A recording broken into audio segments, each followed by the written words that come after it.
Here comes Fuller, ruining my shot.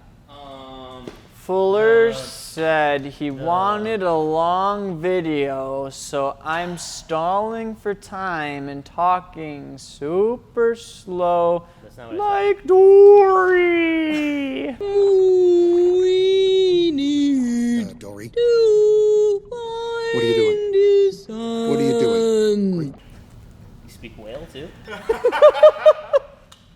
It's been a while. I almost forgot how to do this. What's up, guys? I'm June with Custom Offsets TV on the YouTube, and I have some news in the wheel industry for you today. There's quite a few of you guys running these wheels, and they might be under a different name now. Today, I'm bringing you the truth about Hardrock Off-road. So Hardrock is a fairly new company, only about a year and a half old, and many of you may not recognize them. In the last year, they've released some big sizes and some pretty thin, sexy spoke designs.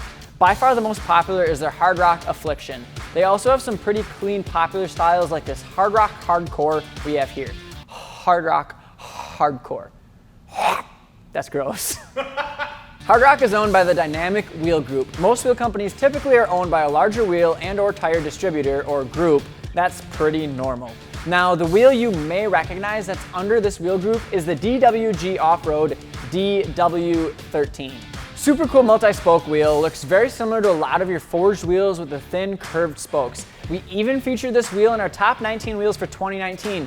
Little did we know that DWG would pretty soon after go extinct. The Dynamic Wheel Group has decided to nix the DWG Off-road line and merge all of their off-road wheel designs under the Hardrock name. I say off-road because like a lot of these guys running this wheel are not gonna off-road it, but it's their off-road lineup, their 20x10s, 20x9s, all up to like your 2012s, 2614s, all of that fun stuff that you'll have in the show scene. This means that the DW13 that quite a few of you own or love is now the Hardrock Crusher. Hardrock has currently kept it simple with this wheel model, offering a 20x9 for the leveled guys and a 20x12 for the lifted guys.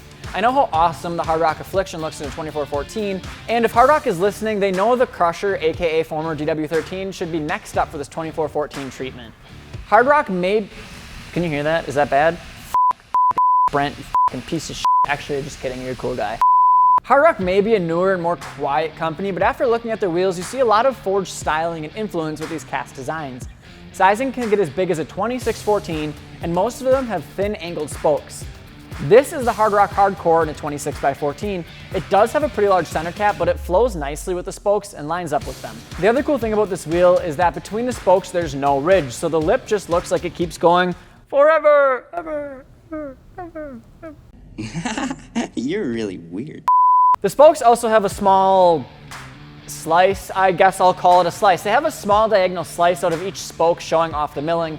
This almost gives the illusion of a thinner spoke because of the milling, taking away from like the surface area of the front of the spoke and adding like a different color in there. So it like kind of makes the spoke look thinner, but yeah, you get what I'm saying. And the intricate milling in these definitely pops. It's a different take on the typical like Fuel Maverick or Motometal 962 or Motometal MO970. That's the straight spoked wheels you see out there today. DWG Off-road has been around almost the same amount of time as Hardrock, and my guess is it just made more sense to compile all of their off-road designs under one brand name instead of spreading resources thin, attempting to stay focused on two. Especially with both brands playing the same market. This is my baby, he's 483 months old.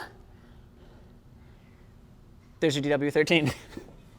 So no, DWG didn't get bought out or go bankrupt or anything crazy. They simply merged with their partner wheel company, combining into Hardrock Off-road. Was it a smart move? I'd say so. It's always easier to put all of your time and energy into one brand versus having two and competing with yourself. We're definitely looking forward to what Hardrock Off-road is going to be offering in the future and where they're going to go with their sizes and designs now that the Dynamic Wheel Group has one main off-road brand to focus on. This is Junior with Custom Offsets. Be sure to like, share, and subscribe on the YouTube, youtube.com/CustomOffsetsTV. Peace.